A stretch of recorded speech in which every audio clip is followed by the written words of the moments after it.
Makes sense. All right, Dillian Whyte versus Joe Joyce. Happy with it? He's smiling. What does that mean? I said loser leaves town. I'm smiling because I hear you say Dillian Whyte. You're picking Dillian Whyte. Oh, I'm the opposite. And I think it's something. When I heard that, I was like, okay, now I finally got something I can really disagree with you on. Wow, you're going Joe Joyce. I'm going with Joe Joyce. You know what? Maybe I'm going Dillian Whyte based off name and Joe Joyce. But then if I do go back and watch Dillian Whyte versus Ebenezer Tete, there you go. I can kind of see why you're going to go Joe Joyce. Listen, Dillian Whyte, we both said it. He looked in good shape. Yeah. He really did. It looks like he is proper. He's not even taking a rest from the Ebenezer Tete fight. He is just going straight into it, which is good.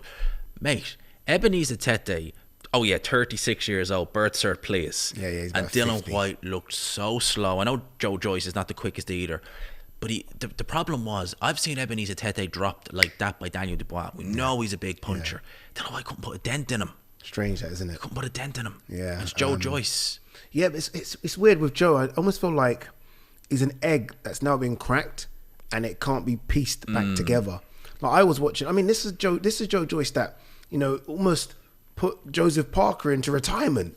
We never seen that. You know what I mean? Never White seen couldn't anyone do that to Parker. Carlos Takam hit him with everything, and he walked through it. And then Jili Zhang went bang. Bang. And he's not been the same Joe Joyce since. I mean, Chizora's not the biggest puncher. Chisora kind of wells away, and Chisora put him down. I know. I just don't know what's left with Joe. I'm so confused and perplexed to this Joe Joyce thing. Do you know what's so weird about Joe Joyce? When he fought Daniel Dubois, who was one of the biggest punchers, he was proper long range, jab, safety first, don't take a risk. True. He fights one of the, maybe even a bigger puncher in Zhilei Zhang. No, go straight for it. Like, what changed? Yeah. I think, you know what it is? I think he got carried away with this juggernaut Exactly. thing. I honestly do believe it's like no one can dent him. Remember there was even talks about, oh my God, Joe Joyce could beat everyone. Put him in against Wilder. Yeah. Let's see if Wilder can knock him out. And I think he kind of got used to that. And it almost became a head-first defense rather than a bit of movement. Look, as you say, he's not the quickest, but he can move his head. He has got very, very long levers, and he's never used them. So maybe it's a case of him starting to use them now. But I just wonder if it's a bit too late. I think the damage is done. I think that look, you said it, loser leaves town, and I think we are seeing two fighters. Do you know what it'll tell us? Joe Joyce apparently is still fighting in March. Crazy. He's only having now. It's only a run out. I think it's an 8-rounder. That will tell us so much about what he has left. Yeah. Because we're looking at Dillian Whyte. You're only as good as your last fight. I know Joe Joyce lost, but to Derek Chisora, we can look at Ebenezer Tete, Dillian Whyte, and say you look terrible. Joe Joyce, if he looks terrible come March the 1st, I think it is, then we're really going to have a toss-up. I mean, they've got to be very careful about this March 1st so thing. careful. I asked Joe, I was like, why are you doing this? Just because, not even necessarily that he would lose, just because he could look bad, he could get cut, anything could happen. Because we saw it against Cash Ali. Yeah. It looked awful. It looked 10 awful. And rounds Cash, to get no rid of that disrespect guy. to Cash. Cash ain't that guy, so I'm a bit surprised. But it's interesting, for this is the first time we've ever disagreed. So you're going Joe Joyce, I'm going I am Dillian going Whyte. Joe Joyce heavy. Fair. Okay. Heavy. Wait, Oh, you see now. heavy. We'll wait. You see. We'll watch Joe Joyce on March the 1st, and I'll come back here and just say I'm real sorry. We'll bet a bottle of whiskey as we do. We both like bit a of drink. red breast. Bit of red breast. Bit of red go. breast. There you go. All right, Okolie, Riakporhe. I think we both agree that Okolie might just get the job done here. A bit too big. I don't think there's any might about it. I think it's. Yeah. I've never seen Richard Riakporhe at heavyweight. He's never talked about going to heavyweight. And Lawrence Okolie, listen, I am a little bit very kind of, I have my reservations about him at heavyweight.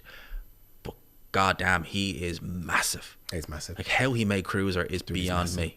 Yeah, he's massive in every way. Like he's 6'5", 6'6". He's a big boy. And now he just, like being around him, I've been around him now as a heavyweight. I was going to say, do you not think, like, seeing how he was, that he's almost got a bit more freedom? Dude, Like he's got more confidence. Yeah, exactly. He's like, got more confident. He's more arrogant. He's like, now I'll show you guys. Yeah, it's like now the weight cut is done. It's done. And I've been around him in Dubai. I went to his restaurant in Dubai and just sat with him. And I was looking at the size of him then. I was like, Jesus Christ. Like, how did you make 14'4"? And then obviously he came in really heavy for his last fight. I think this is just a case of him trying to find a weight. Almost a bit like Usyk's found a weight at heavyweight. Yeah. I think Okolie needs to find what his optimal weight is. 230, 240, I think. I think the 250 is silly. I thought that 260, and it was like he was trying to bounce like a cruiserweight. You're like, mate, this looks so out of This ain't proportion. gonna work. But I think he'll get a lower weight because he's fighting a guy that's smaller. Yeah. I think now, when he's fighting the giants, I can kind of understand what he's thinking. I need to be a bit bigger. Yeah, listen, if you fought Dubois, you'd want to be the bigger guy. You'd want to be the heavier. Yeah, but Riakporhe is not going to be that much above 16 stone. No. If I'm Riakporhe, I try and Look, Riakporhe doesn't hit as hard as Wilder, obviously. Nope. But play that game. Wilder only made that mistake once when he tried to come in big for the Fury second fight. Wilder fights basically like a bridgerweight. Use what you've got. Use that power in your legs and just maybe try and play that rather than play the size thing. See how your speed is. See if you can catch him coming in. Yeah. Listen, Lawrence Okolie, if he comes in a little bit too heavy, he'll be slow. So use your advantage. Your advantage is you're going to be faster. You're going to probably be able to throw more shots.